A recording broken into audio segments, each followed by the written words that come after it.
Yeah, Tash. You could talk, girl? You sure? You on lunch? Girl, you know, I just reached back to work, you know, I so vexed, eh? When I tell you I hot. My thermometer on like the highest right now. Imagine Lizzie teacher call me. I go on in the school, okay? I go on in the school. Take time from work, okay? And you know it's shift I work in. So you know, and you know the money I working for and nothing. Anyway, I go on in Lizzie's school. Only for Lizzie teacher to tell me some ish about how Lizzie have a problem paying attention in class and behaving and and how she think I should go by student support services and get Lizzie assessed and all kind of nonsense. Girl, here I just wanted to tell she stop talk. Just stop talk right now. But I put on my game face and I stand up there. But I not doing nothing. I not doing all of that. Why doing that for? Nothing wrong with Lizzie. Lizzie just need a good hot lash, girl. A good hot lash, and that is it. Hi, Kathy. Kath, you have a moment to talk, girl? Oh gosh, honey, thanks. Girl, I am so upset. I'm so upset. Listen, they just called me into an Anya's school, okay? I just went into Anya's school, and I am so mad. Girl, imagine my daughter. The teacher is calling me to tell me that my daughter needs to get some sort of assessment. Assessment, because they believe she has some sort of learning issue. Girl, all I can think about is that money that I now have to go and spend, okay, that I don't have. And Robert was taking me to Miami this weekend, so I don't know. I mean, I just don't know. I was saving my money for that trip, okay? No, I don't think anything is wrong with her, okay? I think Anya just needs to be put in timeout or some kind of thing like that. There is nothing wrong with my child, and I really wanted to tell them to stop talking, please, because they were hurting my ears. But anyway, check yourself. Check yourself. Parents, we always complain about what's wrong with the system, but sometimes the system actually does work. When you have professionals like doctors or teachers calling you in and saying, listen, I'm concerned about Lizzie. I'm concerned about little Ali, okay? It's the onus is on us to take positive action to ensure that our kids make the progress they need to make, whether they have physical disabilities, learning disabilities, hidden disabilities, whatever kind of disabilities, okay? Everything can be overcome with time and great teamwork. Action. Okay, Daddy. A classic example of a physical disability is somebody who is in a wheelchair. Okay.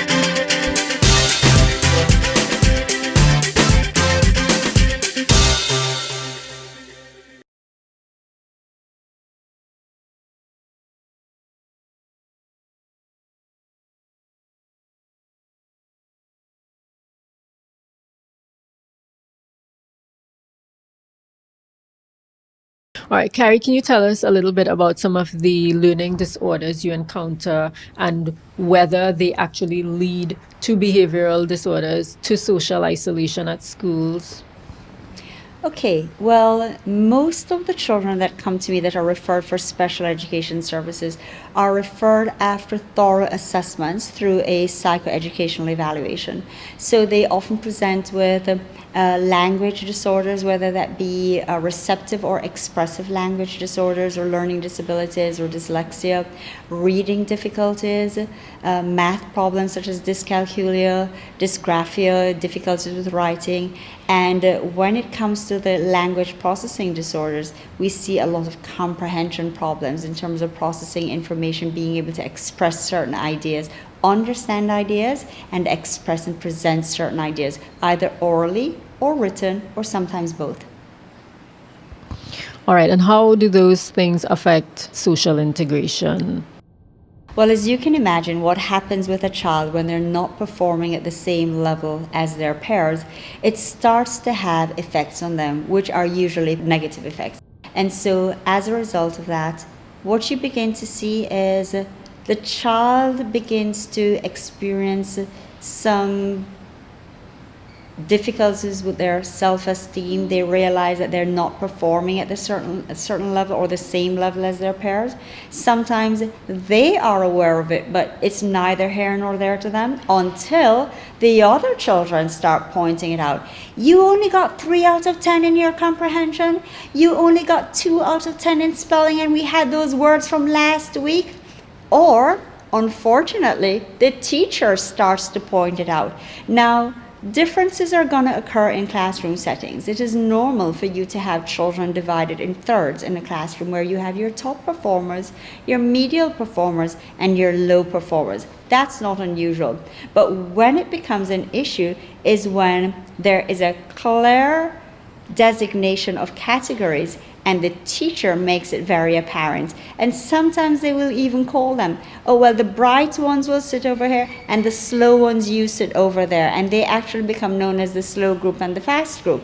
And that's definitely known as, definitely never ever recommended. It's not a norm for practice, and it's definitely not good for the child's self-esteem. So as you can imagine, what begins to happen is there is an awareness psychologically for that child, but sometimes it goes further into becoming now a behavioral manifestation. Now that behavioral manifestation may come across in an emotional way, in that they may just withdraw. They start to look at themselves as being affected or less than, and they don't want to associate with the other children. But sometimes it's actually the other way around, where children begin to shun those children because they're not performing academically. You're not good enough to play with us. You're dumb, you're slow, you're stupid, so we don't want to play with you. And sometimes, unfortunately, that negativity is fostered by the teacher. So one of the things we try to encourage is that teachers explain to children that they all have their strengths and weaknesses. And again, we come back to that paired approach where we try to pair the student who may be a stronger student with a student who is a weaker student, because especially if they have that personality where they can share or they have a good relationship, there's absolutely no reason why they can't work together. And most importantly, for them to understand that the social behaviors and socialization is very important, and playtime is playtime, and it's important to develop friendships and relationships regardless of whether you're a good reader or a bad reader, or you did well in comprehension, or you did well in math. But we have to also look at the repercussions in a social perspective, because sometimes, for example, in playing games, children who are not good at understanding information or processing that information with their receptive language difficulties often have difficulty understanding rules in a game or understanding facial expressions and behaviors of others in their environment. So if a child did something that is considered negative behavior, they wanted the ball, they went and they took the ball, and the other child gets upset. It doesn't occur to them that, oh, maybe I should have asked first, or maybe that's not a rule in the game, or maybe I didn't make them happy. Maybe I should reach out to them and say, okay, I'm sorry. Would you like the ball? After you're finished with it, may I play with it? So you can definitely see the interactions where they start to, the academics and the lack of understanding of certain things, reading body language, goes into the self-esteem, then it goes into the behaviors and the socialization. And so it's really a complete cycle. We hope you've been benefiting from the information that we've been providing to you in the ABCs of Disability so far. Feel free to reach out to us to let us know about some of the topics you may be interested in learning more about so that we can accommodate your needs. Don't forget to like and share our Facebook pages, Cause and Effect, a very special disabilities forum, and subscribe to our YouTube channel, Cause and Effect TT. Till I see you next time, keep the faith.